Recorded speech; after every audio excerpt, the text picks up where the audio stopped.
All right, hello and welcome back to the Altature campaign. With me is just scenarios today. Hello. Hi, and we'll be chatting about campaign creation and running a campaign. So campaigning generally. Kathia can't be with us. So yeah. So as a note, we are recording this right after the last chat session, but it probably won't be airing in order. So for context, okay. So to recap, Kathia and I in the first couple of chats, we talked about like how to approach the canon. Like how do you decide what is part of your Glorantha and what isn't part of your Glorantha? How do you decide what sources to use? Sometimes what mechanics to use, because all those things can influence how you view the game world, right? Like Runequest Glorantha, Runequest 2 care a lot about how much money, like how many silvers do you have? Hero Quest doesn't care about how many silvers you have. You don't need to track money. Prices aren't even listed for lots of things. So all those things kind of matter for how you decide like what's important to my like view of the setting and what am I using to kind of generate like what is going to be important to me when I'm running a game or when I'm playing a game, or just how I approach Glorantha generally as people who will probably run and play multiple campaigns over their lives. In the second chat, we kind of talked about like how to build a character and like sort of like using house rules, different philosophies for what a character is for, or do you want your characters to start in a position of being like pretty new and like green, which can be helpful if your players are pretty new and green to the system or to the setting, or if you want more experienced characters, how to like sort of address party balance to the extent that such a thing really exists. And then we talked a little bit about the idea of like building and optimization. One of my pet bugbears for RuneQuest is that builds are real and optimization isn't a bad thing. But in any event, that's all covered in the last episode. So that's kind of framing for this episode where we start to take those things together. Like now that you have a sense of like how you feel about the setting and you have a sense of how to approach building a character, like as a GM, how do you build a campaign? Like you want to run this game for people, presumably. And now that you kind of know what you want to do before the actual running a campaign step, what do you do next, right? Which is just how do you generate a campaign? How do you decide? How do you pick a place to play, a time to play? How do you build sessions? How do you build arcs? And that's kind of what we're going to be talking about today. Does that all make sense? Sound good so far? You've done this before. You've ran campaigns. I have, just not in Glorantha yet. Not But in yes. RuneQuest Glorantha. You ran a Balazar campaign. Oh, I did. That's right. You and I think I blanked it out because of how PCs tend to wreck GM plans, especially when dice are involved in their headshots and all that good stuff. Yeah. No, you ran That's a part of the fun. You ran a fair length campaign in Balazar. I remember it. I was there. So, yeah. You had the Iron Crown. No, I didn't. Not in that one. I thought you did. No, that's when I played it. That's when we Mm. played together through Balazar. No, because I ran Morin in that game. My weird little Storm Bowl guy, right? And Kathia played a hunter, and I rode a dinosaur. Yeah. Like, no, I didn't have the Iron Crown. You're thinking of my first character when I played with you when you were playing your Orlanthe for our first campaign. I got the Iron Crown in that game, and you got the Wind Sword. Remember? Balazar blends together after a while. Yes, we played in it 3 times. I remember Nate and Helios, yes. Yes. The game you ran, which you've apparently memory hold to save yourself from the trauma. I played the poor cave bear, okay? Yeah, I played a local Stormbolt initiate who also initiated to the Lady of the Wilds later on. I remember that, yes. Yes. He was friends with the shaman. He found Allosaur eggs, all that stuff. So anyways, yeah. So you've ran a game in Glorantha. I've ran, honestly, just this one. Just the one that y'all are listening to is the game I've ran in Glorantha. Otherwise, I've just played several campaigns. So I guess... We started the other one up in Garst. Yeah, that's true, but it Didn't didn't... Yeah, but I only ran like a handful of sessions Go far. Before it got eaten. So, by the true enemy, the true final boss of all RPG campaigns, which is just scheduling. So, yes. But yeah, so like this is really the only game I've ran for a meaningful amount of time, I would say. And yeah, so if you've been listening to, I guess you can decide whether or not you like my advice, right? You'll know by now if you think I have good advice about running a campaign or not. So if you've been listening long, like I don't know if I would do any of that, then maybe skip this one. I don't know, or listen to it so we get views and then leave an angry comment. I don't know. It's all good. So yeah. So anyways, we're both mildly qualified to have this conversation. We've at least ran campaigns. We've played in campaigns. You're getting So, what you paid for. That part is very true. Yeah. So all right. So I guess we'll talk first about like, once you've sort of thought about approaching the setting and approaching what sort of characters you want your group to have, because you'll know your group and you'll know if they're able to handle the staggering amount of like choices if you just throw all the cult picks at them, or if they need to be sort of helped along with an narrower selection if they're new to the setting, for instance. But I guess the first thing I would say is like, how do you, like, as a GM, how would you decide like where to play, like what location in Glorantha? I guess they're really two things. Is at the time like what interests me, and then I have to balance that with what do I think the group can handle or wants to do. Like for instance, when Kathia and I ran the Balazar game, like okay, we've done Prax a number of times with Kathia running or Pavis. Let's take a different approach on Balazar, like a native approach. I think that as opposed to the foreigner who comes in, runs around Balazar, and then leaves. Right, which has kind of been our previous experience of it. Okay. And it was like this area here that we're playing. I don't know if I would necessarily do this with a new group. I'd maybe, if we were newer players, maybe start further into Sarter, or maybe on a different timeline. I don't know. So No, I agree.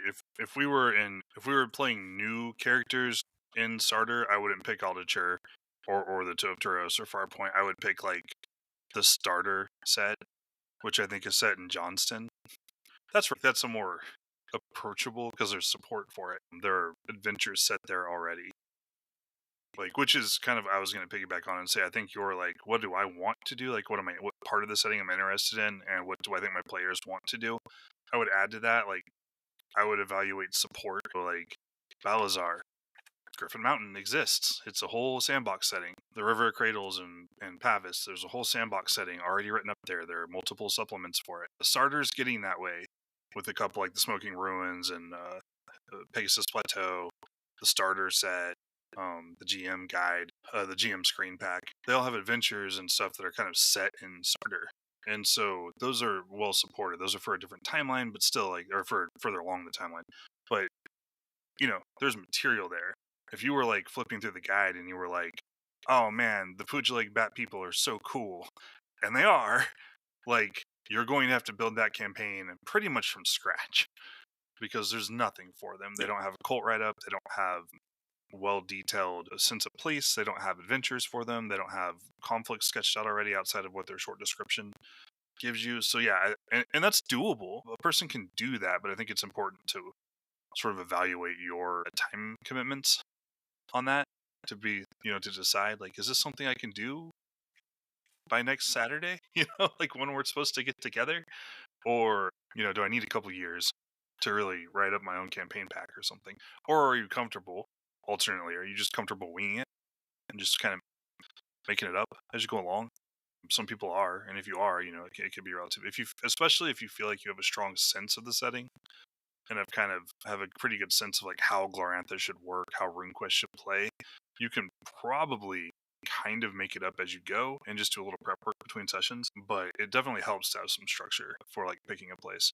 I guess the second kind of follow up to that is not just picking a place, but like, so clearly we're playing outside of any official timeline, right? Like we're in like 1607 now. We started in 1605. There have never really been adventures published for this time period. The history is pretty well described in the setting, so it's not hard to do. But like the canon timelines are like 1614 through 1625, I think. Is kind of like the earliest adventures happen around 1614. The latest adventures now, and that would be like RuneQuest 2. Like the Borderlands campaign takes place in 1614, and like the newest adventures take place in I think 1625 ish or so. So you're talking about post Dragon Rise, Starters liberated, but the Lunars are coming back, sort of period. So how do you? I mean, I think that each of those has different strengths and weaknesses. Like, how do you kind of evaluate that? And I realize that the one campaign you ran like in the classic timeline because it was the classic campaign packs timeline. So, Well, uh, in picking a time, I don't know because I don't have a lot of those sources.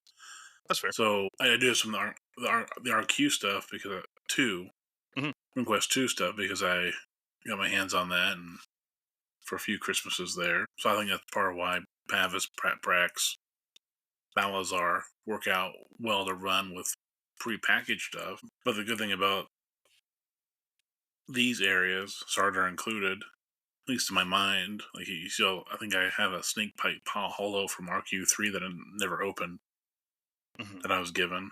I think Mhm.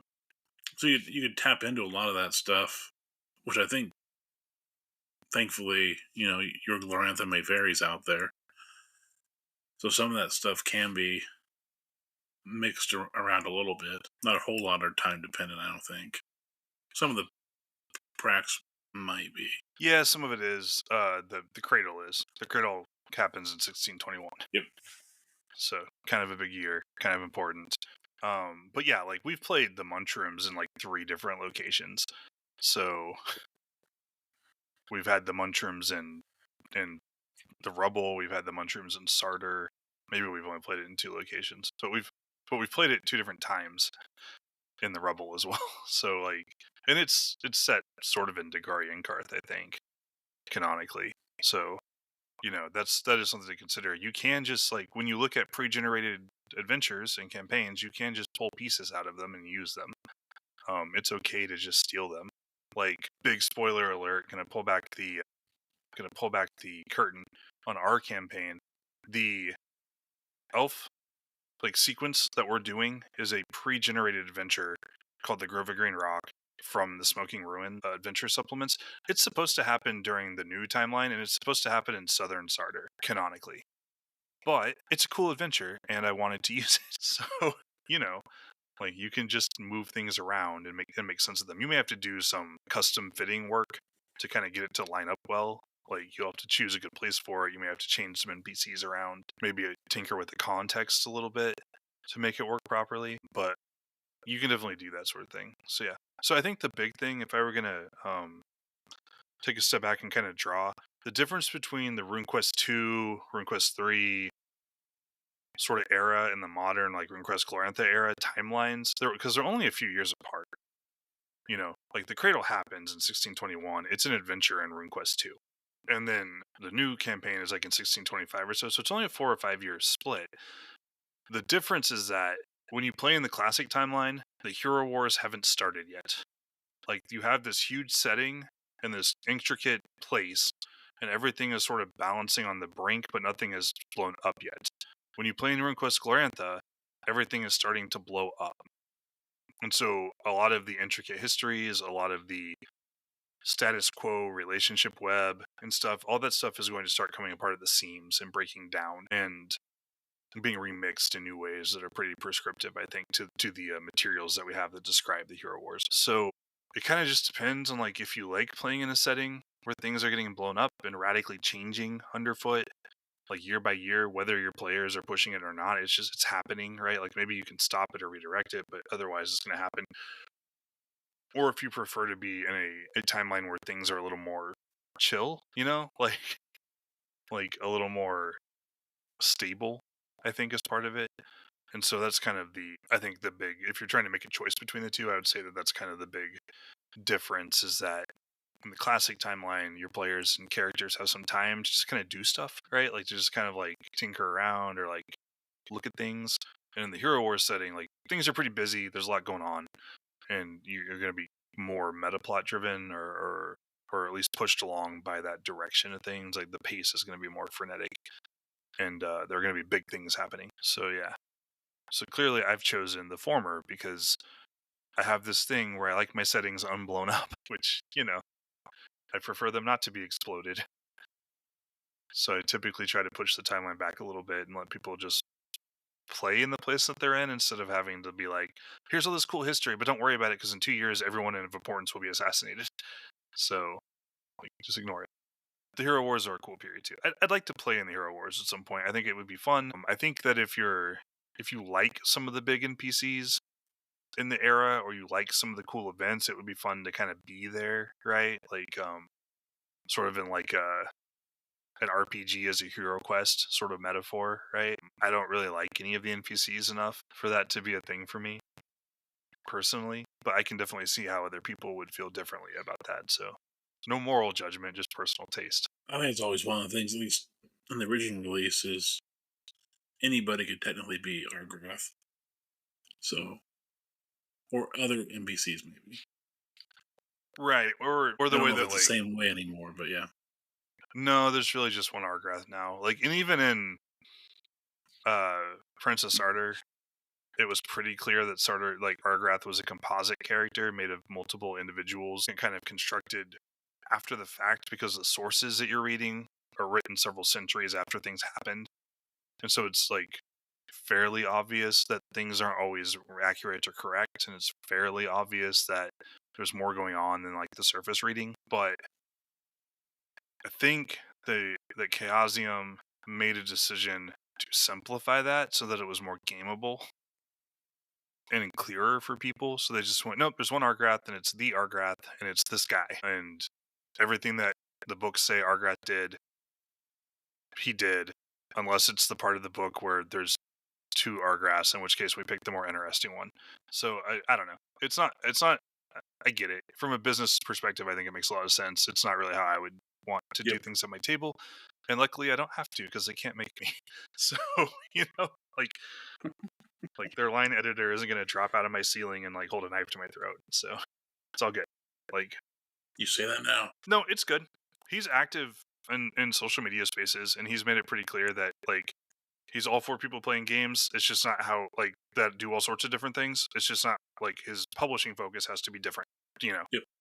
And Which is that's fair. cool. I'm fine with that. Yeah, like totally fair. So I get it, and yeah, but it's not how I'm gonna play, or it's not how I'm gonna run. I should say. I would play a completely canon modern Hero Quest Hero Wars game with Runequest Glorantha. I wouldn't complain about it, but it's not what I want to run. So, anyways, so yeah, that's how you would kind of evaluate that. It just depends on how much support you want, right? I'm typically going to pick to play in the classic timeline or earlier, and I'm generally going to choose like now at this point we've been playing enough that I feel like Balazar, Pavis, Solfel are pretty well trod ground for us. I say that as we're starting a Pavis campaign in our face-to-face group. Like You I are. kind of like, yeah, I am. You're not in the face-to-face group, so like I would say I kind of like to spread my wings a little more at this point. Like I'm like I've been playing in Glorantha for a long time, so I kind of like to kind of poke around at the edges of things that I think are interesting, or that I'm curious about, but I haven't had a chance to really explore and play. So I'll usually go that route more, and I think that's fine for more experienced players. For newer GMs, I would really recommend grabbing the GM screen, the starter set, or one of the campaign packs. Those would be really helpful, I think, to a new GM. But don't be afraid to just jump in either, I guess I would say. But anyways, going from that, we kind of look at like, so once you've kind of made these decisions, like let's say you're like, I'm gonna run a game set in 1605 in Aldature, like I did, right? And then at that point, you know like how you want to build your canon, what sources you're going to use. You know who your players are and what sort of characters you need them to build, not in terms of like their character occupation or any of that stuff, but just in terms of like how powerful they're going to be and what sort of house rules you're going to use to construct them. And then now you've kind of decided like when and where precisely you're going to place the game. So like once you've done that and you're guiding your players through your character generation process, you know, you have to kind of like run sessions now, right? Like you have to play game at that point. You can't just think about like what you would do. You actually have to run a game. And so how would you, I guess the next phase of this is we're going to talk a little bit about like how to build a campaign. Like how do you actually construct plot arcs and sessions so that when you show up for an evening to play or for 2 hours on the internet radio, right? Like how do you build something so that you can do something for that time? And then how do you keep that train moving so that people are getting to do stuff? And like how do you just build a campaign, right? Because that's what a campaign is.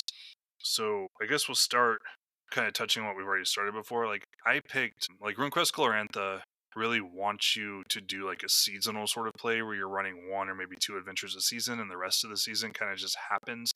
So as a game, I think RuneQuest Glorantha takes a fairly compressed view of time, right? So things happen pretty quickly, right? Like you might cover 8 weeks of game time in one session, so like one evening. You might cover it in 2 or 3, but generally speaking, time is going to be passing in game much faster than time passes in real life. Whereas a really compressed game might be something where, or a really decompressed game, excuse me, might be something where you play for one evening a week and maybe the game is moving one day a week, right? And there are games like that. I think you could play a game of 24, right? The TV show 24, where every session is 1 hour, right? That's extremely decompressed. And so it would take you a year of gaming to play one day, and that would be, and that would be fine. 24 got multiple seasons, right? Like, so obviously people are cool with that. But I think that RuneQuest Glorantha wants you to be fairly, like, tied to the wheel of seasons. It wants you to be moving through the years. It wants you to be experiencing seasonal changes. It wants you to be moving through the cycle of agriculture and experiencing things like children growing up, people getting married, and moving. And it serves in RuneQuest Glorantha's default setting to move you through the plot, right? Because there are things happening every year. There are wars being fought, hero quests being gone on, gods dying, heroes being resurrected. And so if you want to see all that, your game has to move along at a reasonable clip, or else you're never going to get there. So with that in mind, one of my goals was basically to look at, and this is a helpful structure, I think, for building a game in the new RuneQuest Glorantha, because you really just kind of have to think, like, what do I want to happen during sea season?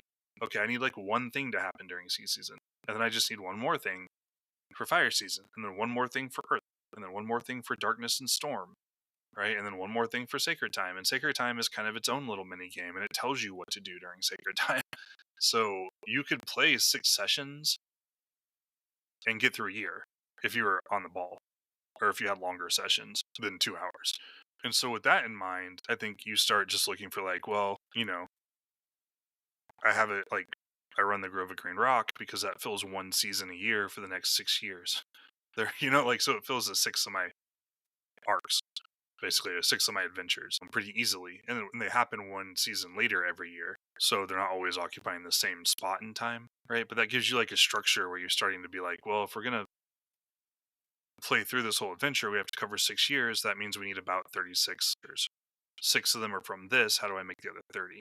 Does that seem like I know you haven't ran RuneQuest Glorantha, right? But I think that you see it even in RuneQuest 2, though. Like the seasons matter, right? And so how do you like? I guess as you start like building a framework for your campaign, is that kind of how you do it as well, or do you do something different? That helps with it time wise, because at least when I ran the Balazar game, you still run the same thing with darkness and storm season, kind of make things chill out a little bit because you can't really do much then. Right. Because until RuneQuest Glorantha, I never really thought about it in terms of seasons, but that helps it make sense because the mechanics encourage that a lot more. Not just the between the seasonal play, skill aspect, but also the holy days and I can't get over how generous it is with rune points, which actually makes the game more enjoyable. I think because I remember being on RuneQuest 2 or 3, always being leery of using rune spells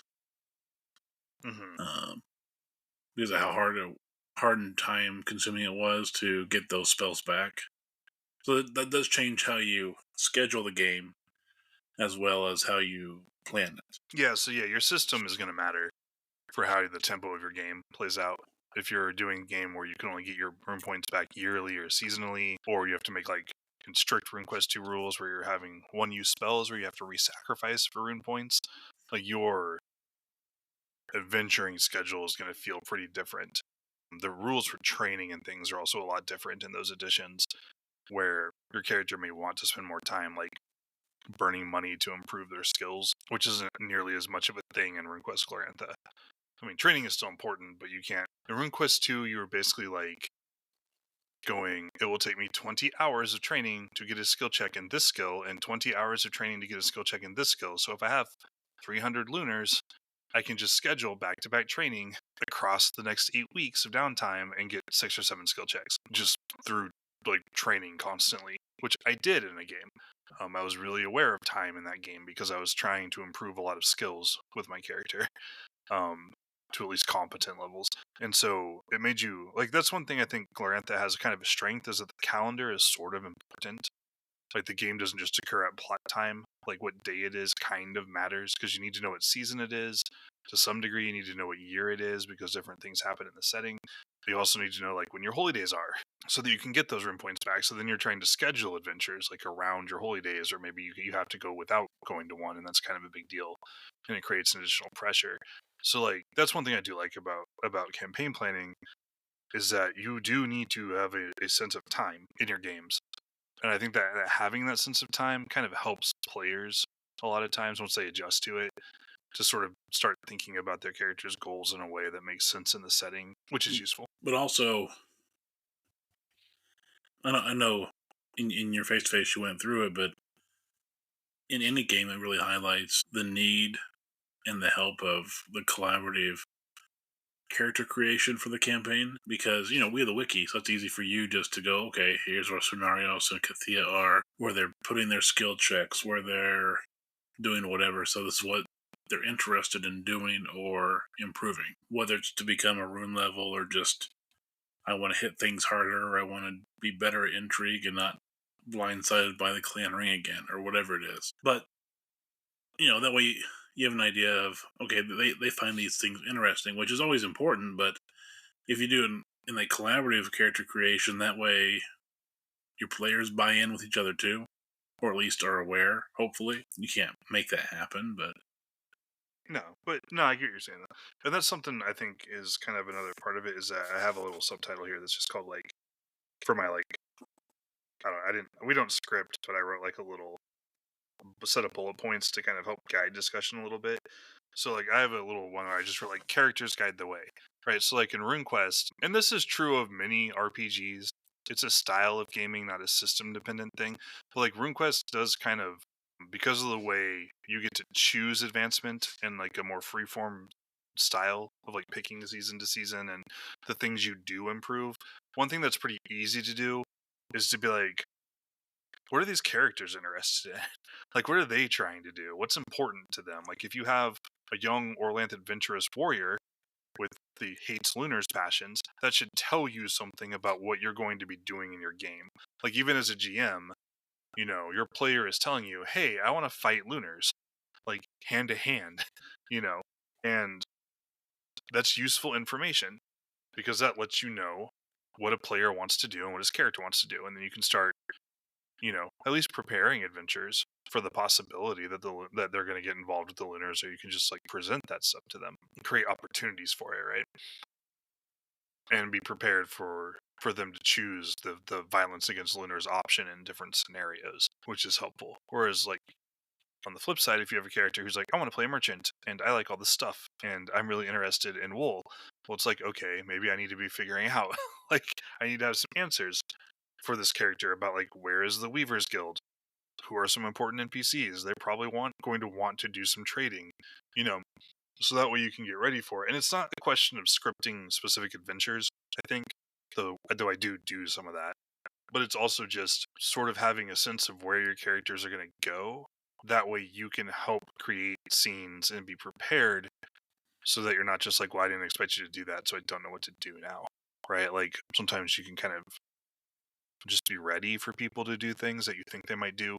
And you can also present those options. So, like, I know as a GM that Soinarrios' player wanted to do courtship stuff, right? Like, that was like an explicit, like, put for your character was like, I want to be pursued by multiple courtiers and courtiers in this game. Like, I want to experience courtship. So, like, I know, like, hey, I need to build some suitors, like, they need to come around. Like, that stuff has to happen. And so that I think a lot of that, even if you're like to kind of borrow some terms, but even if like your A plot is we're going to go to the rubble and explore for treasure, which is a classic A plot, right? Your B plots a lot of times in a session which are things that you experience during seasonal play or caller scenes kind of around like the prep or the aftermath of an adventure, should really be thinking about like what the characters are like. And so like maybe they have an associate or they have other interests, or you can frame a scene with a different NPC in mind to kind of bring them into play a little more. Like I think one of the recurring B plots with scenarios isn't just like courtship, but it's just like her family, right? Like her mom, her siblings show up a lot and participate in things, and so what Yep. happens to them becomes a source of drama, right? Like you got to go ask your mom for help. Well, you and your mom don't get along, but like that creates a scene that's easy, like, hey, you need a warrior to fill your party. Well, your little brother is a fighter and he just came of age. He can come along. That'll be fun, right? And it was for a while. I'm just saying as examples though, like if your players are telling you what's important to them and you let them pursue it in natural, organic ways, it will help inform what sort of adventures you go on, what happens on those adventures, and then also what sort of scenes you can run that aren't part of the adventure. And so by adventure here, I mean like an adventure is when your character set off to accomplish a specific goal while overcoming hardships and challenges along the way. So this is the structure of a plot, right? Would be like the Wyvern Hunt was an adventure. The Harvest Queen ritual that we're going to play through soon in our original timeline, but probably not the aired timeline. Thank you, Arachne Solar, for keeping us straight on this one. Is going to be an adventure, right? But like hanging around the Tula, talking to your mom because you want additional funding for a shrine, that's not really an adventure, right?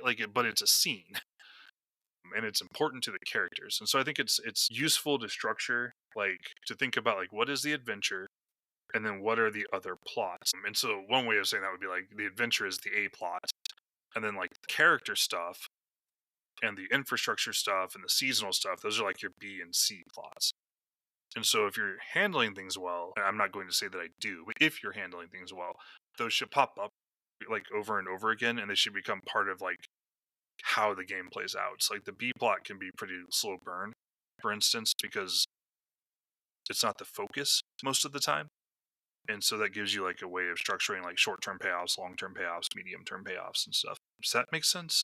Do I make sense? No, no, that does. And I just want to add that that's kind of one of those neat things, especially when the A and the B plot, the adventure and the character stuff mesh. Like, for example, when you get into the last elf adventure for scenarios, the big thing there is to go do that, get another one out of the way, get the loot, so that way she can pay off her yearly stay in noble tax, basically. But you add in the part of her brother and what happened to Coram in that, and then what happened because of that. It makes it, even though realistically, I don't know how really close of a fight that was when you get down to what was and wasn't expended by our group. Because I know sometimes you like to look at the resource, how much you cost us to use. Mm-hmm. We used quite a bit, but at the same time, could we have used more? Yet, yes. Like between HP and rune spells and everything.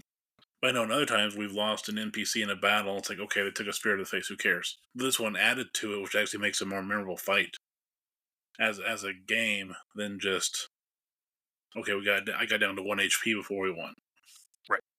No, I hear you. It No, makes that it more, makes I sense. think, more fun and enjoyable for us. So Cool. No, and as a purely cynical GM, the fact that Quorum got killed and you guys had to like face challenges and overcome difficulties in order to bring him back, right? I got a whole nother session out of that. So, if you're looking at how many sessions you need and like trying to like generate plot for next week and all that stuff, like once your once your players start caring about things, then it gets easier because they tell you what's important and then things matter. And so then they're like, well, now we have to go do this because of that thing that just happened. And then you're like, yes, tell me more about this thing you want to do. Could you provide more details about how you want to well, accomplish it, please? Like, and then, you don't have to write as much because your players are giving you more material. And so you don't have to do as much prep work because you're being told what the players want pretty directly. And, that's useful. yeah, because I don't always hand the players exactly what they want and how they want it. Sometimes you do, but not every time. I've got at least one player when I run that goes, I really hope there's not an X, Y, or Z behind that door. It's like, well, thank you for the idea. I had a completely different idea, but That's obviously what you're thinking. So thank you, Nineveh. Oh no, I hear you. I've used There's that a few nothing times. better. No, I totally understand. There's nothing better as a GM than kind of like just like throwing out a situation and then letting your players catastrophize it into something that will take the whole session and be like, yes, like, this is so much better than doing prep work. Like you're telling me right up front, like I don't want this, I don't want this. It's going to be scary and dangerous. And I'm like, like so. No, and Or that's like great. when I ran that, it wasn't Glorantha, but I once had I wanted to run so many sessions of my Star Wars game I ran years ago. I was Right, like, okay, I've got 8 ideas. I want to do 9 sessions or whatever it was. And somebody goes, well, we foiled this spice campaign. What if we sold the spice? I'm like, because I had ran out of ideas at that point. Kind of there right, in the middle. right. And you're like, okay, cool. Yeah, that's the bridge.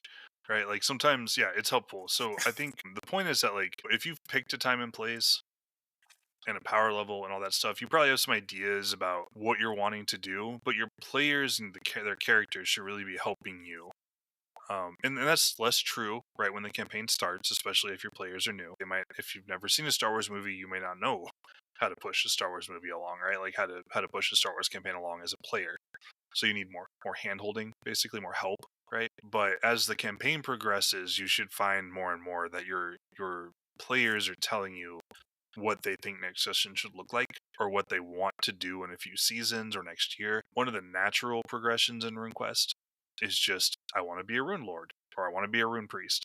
And because that gives your character something to work for, right? And so that's going to entail like, well, okay, cool. If you want to be part of a religious community, you need to spend some time around the temple. You're going to have to meet some of these NPCs that run the temple and do things at the temple. You're going to have to talk to them. You're going to have to learn the myths of your people and of your god if you want to participate in these hero quests and emulate your deity. And so all those things, getting that information can be a story hook. Just like hanging around the temple and talking to people can be a scene, right? Like a B plot or a C plot. Um, Doing a hero quest or going out on an adventure for your temple can be the A plot every once in a while. And then as you're growing your skills, right, then eventually you have that like you finished your arc when you become a rune lord or a priestess or a god talker or whatever. Like attaining that rune level is then like the culmination for that arc, and then you can move on to a new arc, doing something different.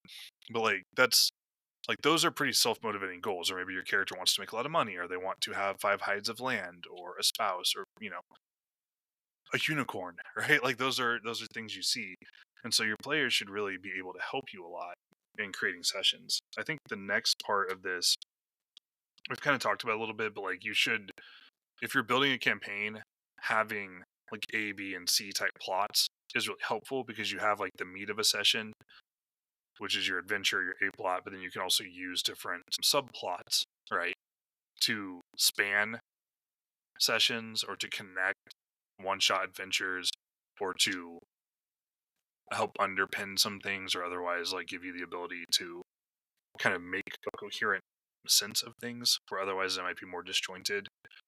So kind of like to provide a sense of continuity. And I think we see that like your suitors keep coming up. Kathia also has B plots.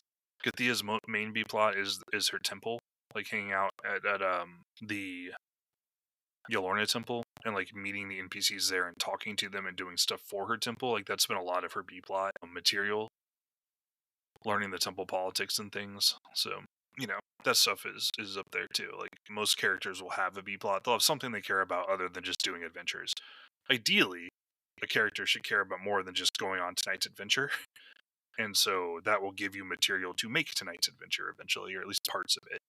Because like the wyvern hunt, but it all stemmed from we found the location once, trying to get dude married, and then turn around to wanting to feed the. Right. Yeah, and that stuff all emerged organically. Like I had, Yeah. yeah, I had him go because it was like, well, you guys haven't been taking him on adventures, and we need something to do. And then you kind of bumped into the wyverns, and then you got a random rumor, and then it was like, oh, we rolled terribly on our seasonal rolls, like our sacred time rolls. So now we need to do a thing. Like in that, yeah, that turned into like a lot of material for that year, really. That got us through most of that year without me really having to do a ton of work, which is nice because I'm lazy. I'm lazy and antagonistic. I'm like the worst of GMs, honestly. Like I don't want to do prep work, and I enjoy making my players suffer. Don't be like me. is the lesson. Like take the structure lessons away, but then be like hardworking and kind. That's the rare GM. So yeah, but no, I mean we joke, but I think I try to dial it in so the players have to struggle to get what their characters want, but they do usually succeed. Like I'm not out to kill characters. But yeah, so I think that's kind of important. The other thing I would kind of touch on here is that, and this is doubly true for Runequest Glorantha and its default timeline, but it still matters, and we are still experiencing that in our campaign as well, is that if you've picked a place and you've picked a year, and then you're moving through time using seasonal play and adventures and things like that to like move through time, there are things that canonically happen in these settings. I did not make up the Tomori War and the killing of the Maboder. Those are canon events in the setting, right? Like, and they happen at a specific time. You know, they take place when they take place. There are other canon events that we're going to see as we go through time in this campaign. And so you can use those to be A plots or B plots or just color, right? You can just talk about them. Hey, when you're in the city, you see this thing. Oh, that's interesting. I'm going to go do the thing I wanted to do anyways. Color event, right? Or, oh, that's interesting. I want to participate in a peripheral way. Okay, now it's a B plot. Or, hey, Jones is looking for mercenaries. I'm a warrior who leads a war band and we all have magical weapons and I have a silver weapon. Let's go fight Tomori. A plot, right? Like that's kind of how that works. Like, and if you guys had wanted to do that, the Tomori War would have been a multi-session plot. You know, you didn't want to do that, and that's fine. I didn't really think you would, right? But it was an option that the setting presented, and it was an event that the setting presented. And so if you're using your canon timeline, that stuff matters and you should take advantage of it. Even if your players don't really care to get involved in it, it's good if they know what's going on. And then sometimes it will impact what they're doing, whether they want to get involved or not, right? Like if you were setting up a trade mission with the Maboder and then the Maboder got eaten, well, tough, right? Like how it goes. Like you just got clipped by the cannon, and now you have to figure out what to do next. And that can generate interesting GMing opportunities as well, or play opportunities. So, and I know you've kind of experienced some of that, at least in Balazar, because Balazar has a bunch of scenarios, but there is a sense of movement where like some of the NPCs are clearly trying to do things and you kind of run afoul of it over time. So I guess you would have similar experiences in, so you can feel free to chime in or expound or add or yell at me and throw things. It's all good. The throwing things won't do any good right now. It's true, I'm far away. Oh yeah, just because, you know, remember in Balazar, you got the 3 citadels, so something's always happening from one of those, as well as there's some outside things. Now, when they exactly occur is always a little different. I know there's Joe Myth, and then there's the other traitor around there, so that can always impact things. Right, and then there's that Yeah, that jerk lunar who's like trying to assassinate everybody. Halcyon von Inkworth did nothing wrong. All right, okay, fine, all right. Oh yeah, the problem is trying to run him when the entire party's ran in Balazar before. Because like we know he's a we all know to two-timer. hate him. So Right, yeah, we all know to hate him. So it's hard to hide that as a player. It is difficult. It's hard because metagaming is wrong, right? You shouldn't metagame. But it's also asking a lot sometimes to like ask your players to stick their hand in a bear trap because they shouldn't have seen it before. You know, like so there is always tension there where it's like, well, I'm cool not being a meta plotter, but or like a metagamer, but I also don't want to be stupid, you know? Like but yeah, I hear you though. but So that's why this one is good to maybe take that setting you've played in before, because that's one of the realities I think as we've gotten older is that time to prep and willingness to let's create a whole new area and in whatever game we're doing, as opposed to maybe what's already kind of been prepped that we can at least base things loosely off of. But instead, you could come in and, like, let's say Pavis, for example. I think it was neat that we did at least once where we kind of came in as, okay, we're lunar-ish, or we're not the Orlanthe rebels, at least. mm-hmm. So you can use the same setting stuff, like you can go to Balazar. We've played as the Orlanthe that came wandering in from Pavis and Prax. We've played the natives. So maybe look at playing the Lunars. Even if you're not, the chaos baby eating Lunar, you can still be a nice Lunar.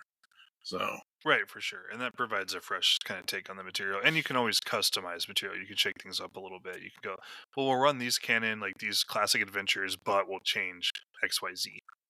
And then it'll, help a little bit. It helps if you don't run them back to back, which we never have, but it helps if you don't run them back to back so people forget things too. Yes. Yeah. So I would say, if you're ideally too, at some point, if you're building NPCs that are interesting, right, or at least fun to talk to or useful, your players will eventually want to talk to them sometimes, and that can help not fill time, but like that can help like flesh out a scene or flesh out an adventure. If your players are like, oh, let's get this person involved, or oh, we should like look into this NPC, or oh, I like this NPC, so I want to talk to them about like what are they planning to do next winter or whatever. Like those things can all help, right? So like having likable NPCs or at least some likable NPCs is useful. To I don't remember his name because it's been a long time, but in your Balazar campaign, you had an NPC who hired us to take him around, and he was like an Aripi Ontor lunar sage who was a naturalist, and so he took us around so that he could go look at the wildlife, and he had like a little assistant that drew Yeah. sketches of the wildlife, and we really liked him. Like because he was just interesting. Like I'm pretty sure the cave bear killed his illustrator at one point, but it was just one of those things. I know that they were inspired on like the like Steve Irwin and the other people who were big at that time, like naturalists. I know that there had been some like to date ourselves a little bit. We're old guys. Some of the like walking with prehistoric creatures and stuff was on TV where they were like it was a the conceit was that there were cameramen and stuff like actually taking video of these ancient animals, and so I'm sure some of that like influenced that depiction. But I remember that we liked the NPC. He was just a cool guy, and I still remember him. And it's been 15 or so years since we played that. So you Yeah, know, that's like kind of that's one of those things that you should do. That there's always a thing of now. I remember making sure he was in Repiantor as opposed to Lankermai, uh, because it's like not all Lunars are bad people. right, yeah, He was innocent. he was dangerously callous about the lives of his illustrators, but otherwise innocent. Well, there's a certain reality, but that's also the fun thing is you can take those things on whatever you're into, whether you're watching, reading, listening, whatever, and you can incorporate it into it. No, for sure. And I know that our games come down a little harder on the like Stardew Valley historical recreation like side of things. Like we're pretty like let's really dig into like interacting with the setting, and let's try to be sort of realistic and think about how things would have been done in analogous real world cultures, like keeping in mind that magic is real and the gods are real and stuff in Glorantha, so it's not all the same. But like we tend to go pretty hard on that side of things. But there's a lot of like trippy hippie stuff in Glorantha, and so if you like that stuff, lean into it. And if you think you have an influence from some other genre or medium that you like, use it. I have recently seen a really cool illustration of Jariel as a sailor, like a Sailor Moon character, which was really funny. So, like it's she's like, by the light of the moon I'll punish you. And it's like that's really funny, right? Like to recontextualize the Lunars as like anime fighting, like Oh it's just my! funny, right? Like it's just kind of amusing. So don't be afraid to use other influences. Like it's fun to take Glorantha seriously sometimes, but you don't have to. You should only do it if you enjoy it. If you want it to be a psychedelic sword and sandal movie, there are multiple adventures on Johnstown's Compendium just for that, and they're pretty cool. If you like the more grounded, not history based because I'm not a historian, but like trying to go for more like verisimilitude. There are lots of materials for that too. There are really, really nice things, and I would definitely recommend as a new GM, check out Johnson's Compendium. Like, go look around a little bit. There's a lot of stuff in there. They're the fan made, like OSR for RuneQuest materials, and some of them are really good. A lot of them are illustrated by people. A lot of them have illustrations from illustrators who also do official work. Some of these people that are writing these materials have been involved with Glorantha for decades, and they're just releasing material basically that, like, the Emther material is as close to canon as you can possibly get because it's written by a guy who has spent several decades running games in Emther. He's corresponded with Greg Stafford about it. I mean, like, it's not official, but I don't see how you could get more official, like, unless they just someday have the official budget to make a book out of it. Like, a lot of these materials are done by people who have been playing for a long time and have been pretty involved for a long time, and so there's a lot there. I'm sure there's plenty of like, not for me stuff in there too, right? Because it's fan made, so anyone can produce anything, and you have to kind of decide what part you want. But that's definitely a resource to look at if you need adventures. And I would highly recommend, even if you're going to run a custom campaign, even if you're going to run a campaign that is not built around a pre-generated campaign, don't be afraid to use pre-generated scenarios or adventures. They can really help out. They can really save you time. They can help you structure your game's pacing, and they can help introduce like the feel of Glorantha to newer players, especially. So I wouldn't be afraid of using those. Okay, to kind of like, so our last topic really for this is going to be one of the things that I think is hardest for GMs sometimes is how do you pace a session and how do you handle your character's rate of growth, right? And sorry, and I kind of guffawed in my head at the rate of growth of characters. Because we always have the joke of experience points or whatever whenever we play RuneQuest. Yeah, no, we do that. We do that in other campaigns too, where it's like I'll give you an experience check in that instead of extra XP, or I'll give you a milestone in a game that uses like checks or something. Yeah, it's tough. I think, and you can feel it. I think that the three of us have kind of gotten into the rhythm of these 2-hour sessions where we're usually able to kind of be either like, okay, we're done, or okay, we're at a good stopping place. But for the first few sessions, we were kind of all over the place. Like, games just kind of ended because we ran Yeah. out of time, and we would do the bookkeeping like at the front of the episode, like right as we got together, and then start the adventure.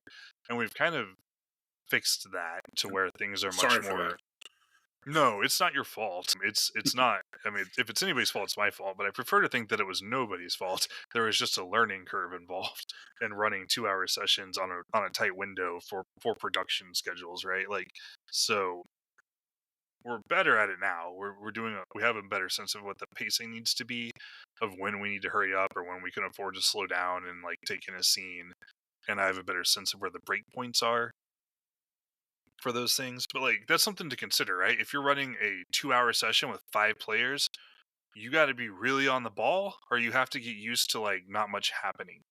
Because I'll tell you now, the game moves faster the fewer players there are. That's just math. Yes. There are fewer people to consult. It's easier to reach a consensus when you have 2 players than 5 or 6. Combat's faster because there are fewer people participating in it. It's easier to do downtime stuff because there are fewer people participating in it. It's easier to roll your skill checks because there are fewer skill checks to be rolled. And as much as you want to think that all that stuff can be done in parallel, it can't. It just can't. And so if you have a big group, the sessions you're going to accomplish less or have longer sessions to accomplish the same amount of time. It's just how it is. It helps if your group is really focused. Like, we're pretty focused. Once we get playing, we mostly play.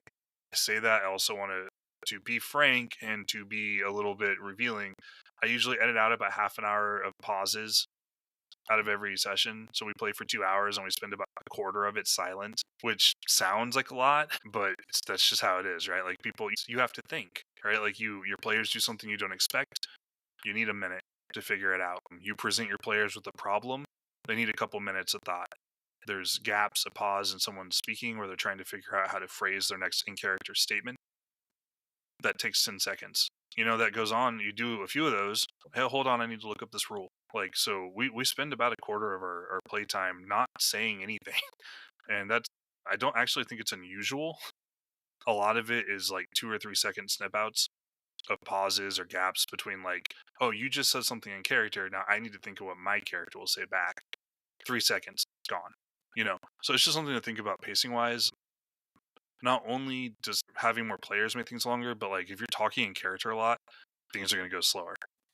If you're presenting your characters with difficult challenges or difficult mysteries or things they have to unravel, that's going to take longer. If you're asking your players to plan things, like, what are you going to do with your downtime? You have 6 weeks. What do you want to do? That's going to take a while. So those are things to all be aware of. Like, that pacing, you got to be kind of snappy about figuring out when to be like, okay, this scene needs to be done now. one thing I know that we've implemented in our tabletop game is like if you want to spend more than a couple seconds talking about what your characters are doing, that starts to eat into your round. Like you're not going to get as much done in the combat round because you're talking instead of fighting, and that's fine. But planning takes time in real life.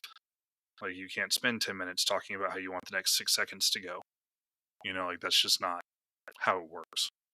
And that's been helpful. It does speed up combat. So those are things to be aware of, though. Like pacing can be difficult.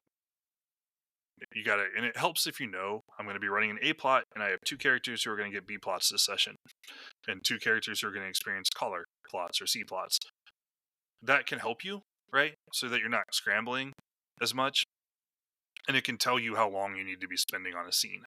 Like this scene needs to take about 10 minutes because after that I have 4 more players who need help at doing their thing.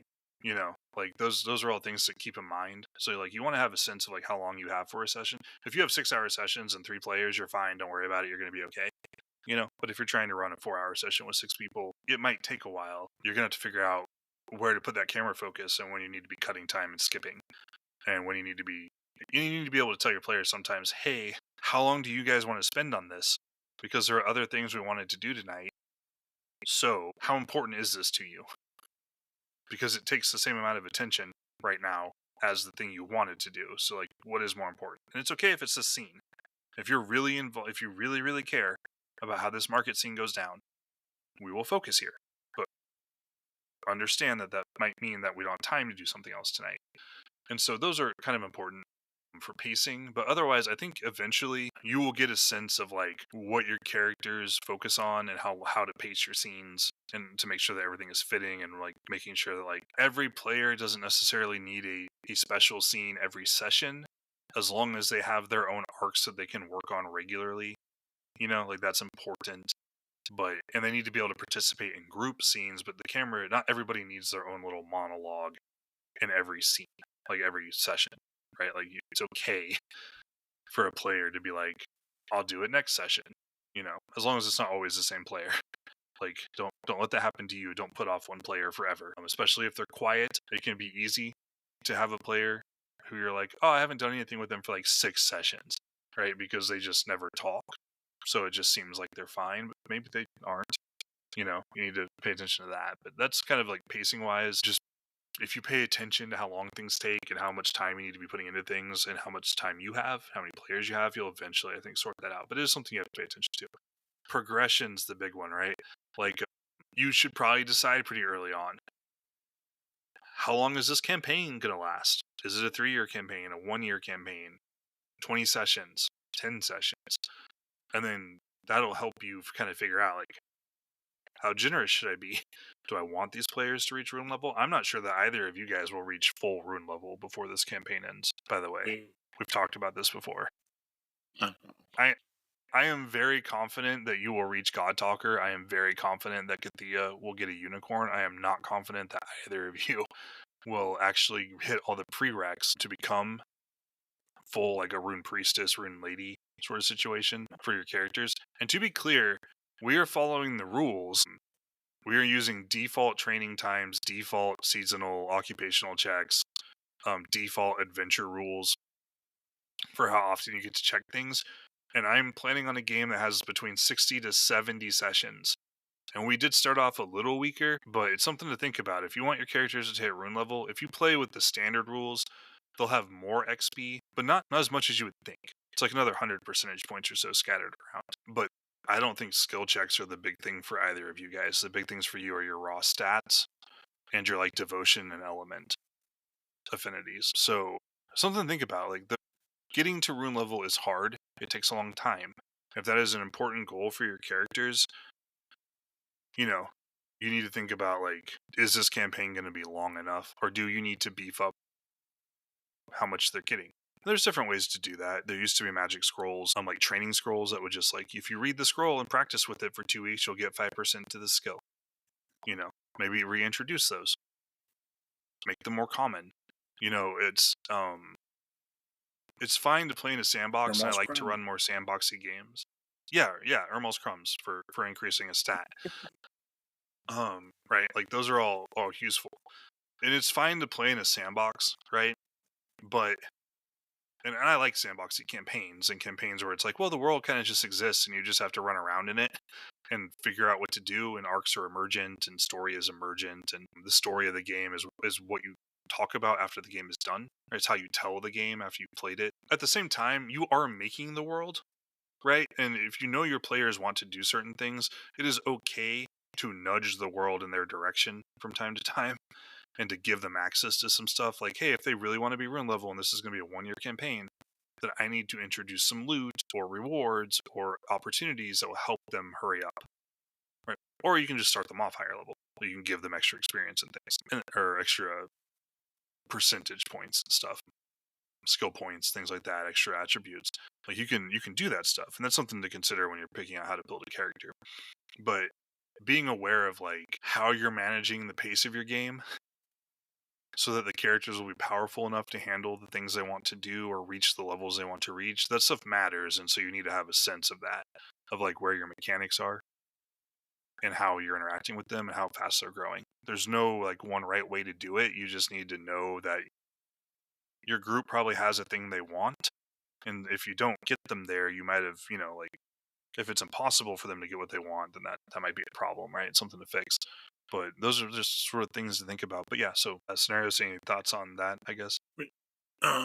Two, on the spotlight, Yes. it, even though it wouldn't work exactly the same, I kind of take a cue or a page from the statement of intent, because admittedly, out of the three of us, between you as GM, which of course you're talking more, and then Kathia as the other player, I'm probably the quiet one. Yes. I see the recordings. It's color coded by speaker. Yes, you tend to talk the least. But after a few years of gaming, you get to a point of just piping up. But I also know sometimes it's good to use a statement of intent of like, okay, each session, where are we at or whatever. I know you do a good job of asking, what do you want to do next season? So I know what to prep. But the reality of, okay, what's Kathia doing? What's Soinarrios doing? What's Quorum doing? Or like whoever, like you just ask that. And when you start the game and you get the character creation, maybe having that. I remember when there was all the debate of the gaming social contract or whatever. But yeah, having that understanding, because it's not cool to like, okay, I'm planning on running a game where you guys are all the PCs are just gonna make it through a year, then nobody's gonna make rune level, and then everybody comes in going, okay, I'm gonna plan on being a sort of Humoct or a Storm Bowl Rune Lord or whatever, and it's like it's not cool. Is the easy way to put it, but yeah, if you have a mismatch between player expectations and GM expectations, that can go poorly for everybody, really, because no one's getting what they want, right? And games are, running a campaign takes work. Playing in a campaign also takes work, and people want something in return for the effort. And so, yeah, you got to have your expectations kind of aligned a lot of times, or else you can start running into difficulties. And that's a two-way street, right? Like the GM needs to give the players what they want. The players also need to like kind of, you got to meet in the middle, because the GM doesn't necessarily want to run just any campaign, right? Like, or just whatever. And the players probably don't want to just play whatever. So you kind of have to figure out like, well, what can we both do? And even if that is like, we're going to play in Glorantha, there's still negotiation that needs to happen there after that. So like, for sure though, you want to be matching in expectations on that stuff. So yeah, so that's the basics of how to run a campaign, right? You just draw a circle and then draw the rest of the owl, and it's all pretty easy. So I don't know why people struggle so much with it, like, frankly. Right? So and I've had multiple campaigns fail and learn that you don't. So it's all good. And for I know the thing that I always kind of freak out about is, okay, I don't have stats for this. It is okay behind the GM screen to make up reasonable stats, and to also reuse them for different NPCs if you need to. Yeah, 100%. Like there are lots of tricks and things to make planning easier. You don't have to fully generate every character sheet. This isn't like simulationism. Does not mean you are running a simulation. It means that you are trying to get at a more accurate, like the point of the game is to experience being in a place, right? Like, so don't feel like every NPC needs a full character sheet. They don't. You can fake it, you can fudge it, you can use a pre-existing character sheet, you can give them just the three stats they need to be in combat if they're a combat NPC. You don't need to know what sort of armor the merchant has in his back office trunk or something, because you're never gonna fight them, so who cares? And if your NPCs or your PCs do go crazy and try to knife that guy, then just make something up. Like you don't have to worry about it. Like you're not running a 1-to-1 recreation of Glorantha, and you don't need to feel like you should have to. So yeah. Anyways, yeah. The big things are pick where you want to be, pick when you want to be, pick some historical events or themes or ideas that you want to explore. Make sure that your players like them too, and then just A plot, B plot, C plot, right? Like adventure of the day, something longer term your characters care about, something caller related that just helps build the world or fleshes out something for a specific character. Make sure that all the characters are getting chances to do things that they want to do. It doesn't have to be every session for every person, but it needs to be regular. Remember that Glorantha cares about place and time. Those are two of the strengths of the setting, are that when you are and where you are matter. They should be important to your characters, and they should help inform the structure of your play. So planting matters, harvest matters, sacred time is important, your high holy days matter. You live in a place, things are going to happen there. If you keep that stuff in mind, it isn't too hard to generate events. We've only had a couple of times where I've been kind of like, what are we going to do next week? Hey guys, seriously, what do you want to do next week? Usually, and we've been playing quite a few sessions, usually it's pretty clear what's going to happen next session. We have a pretty good idea of what sort of thing we're going to be doing. And that's good.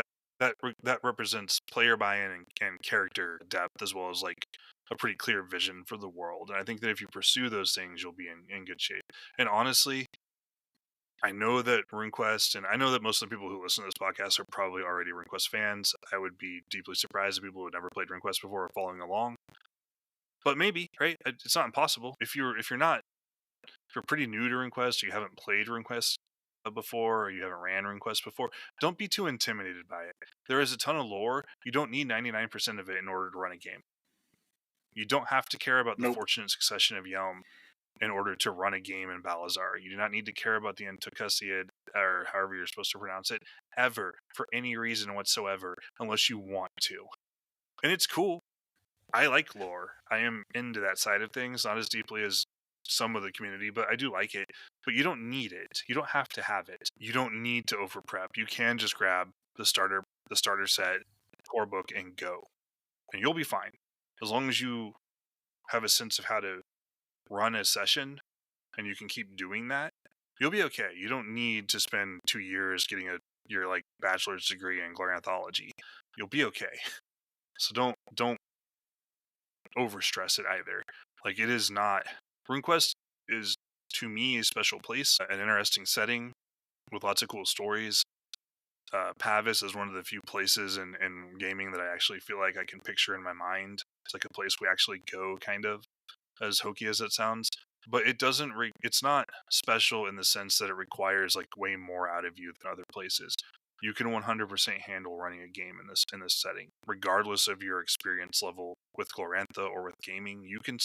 Your first RPG can be RuneQuest, and you'll be okay. Like it's fine. And if you get something wrong, meh, who cares? Like, it's not a big deal. You'll be okay. Like you'll shake it off. So yeah. So anyways, that's kind of what I've got. Do you have any closing thoughts on that? Reshared, no. Fair cop. All right. Well, that's all we've got. We're out of things to talk about. My voice is tired, and I think we're done here. So thanks for coming along, Scenarios. I appreciate your insight as always, and it's definitely interesting. It's always with these chats. Like, we don't often spend a lot of time talking about this stuff with one another. Like, we talk about the games we play and stuff, and we talk, what are we going to do? Oh, remember that last time when we played in this game 10 years ago?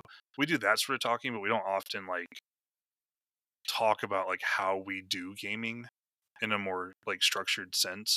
So I think it's always interesting to hear your guys' thoughts on this, like you and Kathia as well, when we do these chats. So I really appreciate them. Yeah, because I don't often think about how have I ran a game. Besides, I wrote things on paper and rolled dice, and tried not to freak out in front of you guys. No, I hear you. All right, so yeah. Anyways, yeah, stage fright also a thing. I guess just get used to it if you're going to be a GM. But yeah, anyways, hopefully if you haven't played in Glorantha or ran a Glorantha campaign, you will. If you're a listener who has already done so, talk about it in the comments. Tell us, what. Let us know about a game you ran or how you do it. We're curious about it, and hopefully everyone can learn something from it. So, but with that, we'll go ahead and sign off, and we'll catch you on the next one.